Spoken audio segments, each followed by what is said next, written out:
The client FAQs gives the client an opportunity to ask any questions that arise from our monologue pre-talk and to clear any last little nerves that can come up before they take the plunge. Now, some clients won't really be nervous, they won't be overexcited, they'll be calm and ready to enter. They won't have any questions, so you may not need to cover this with all your clients. Some clients won't ask questions, but you can see there's a little hesitation. They have questions, but they're sort of also a bit too nervous to ask the questions themselves. So in that case, you can volunteer. Do you want to ask a question about this? Ask the question for them and then answer it. Some people will be the very curious, analytical, and they'll ask a lot of questions. Now, there's a limit to the amount of questions that we want to go through with them. So we're only answering the questions to enable them to get on with the session.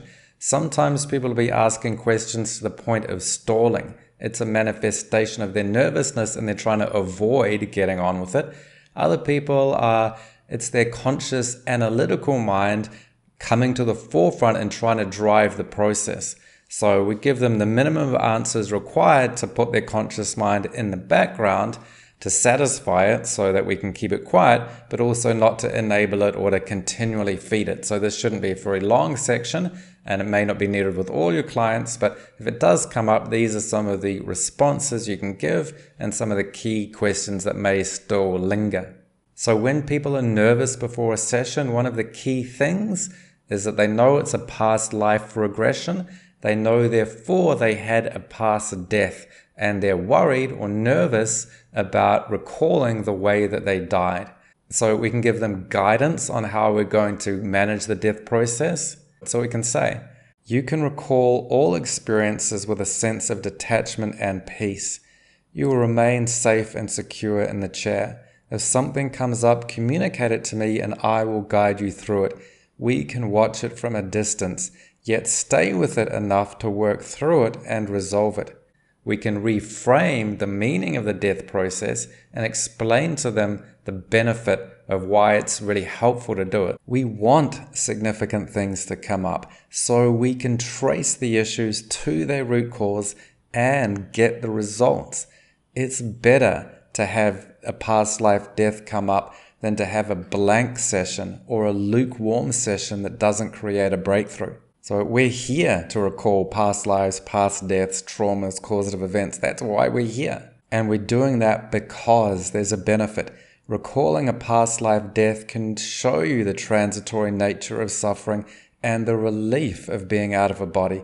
It can free you from a fear of death and give a lasting calm you can carry into this life. From the point of view of a soul, leaving a body is a relief. So the fact that they have a fear of a past life death or a traumatic experience shows that this is kind of like a secondary, minor part of their presenting issue.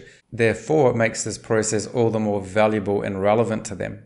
So people can be afraid of the death experience or a specific traumatic event that they can imagine may be there. They can also be afraid of what they don't know. They can be afraid of what they might find, although if you ask them what they think that might be, they can't specify it. It's sort of like finding skeletons in the closet. They don't know what it is, some sort of hidden secret, something they didn't know about themselves and would prefer not to know. So as an antidote to that background blocking in a thought, we can say to them, your subconscious has a natural protection mechanism. So it won't give you an experience you can't handle. So if you are experiencing it in the session, you can handle it. We will not push your subconscious to do anything it does not want to do. We will ask permission along the way. You retain a conscious awareness of what is going on, and you retain control so you can stop it if you want to. You can speak to me at any time during the regression and let me know if there's something you do or don't want to do.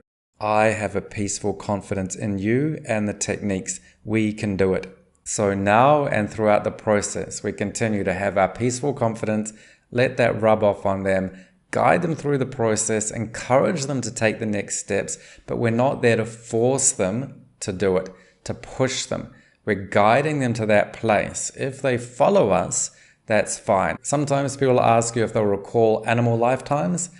In past life regression therapy, this is very rarely comes up as relevant.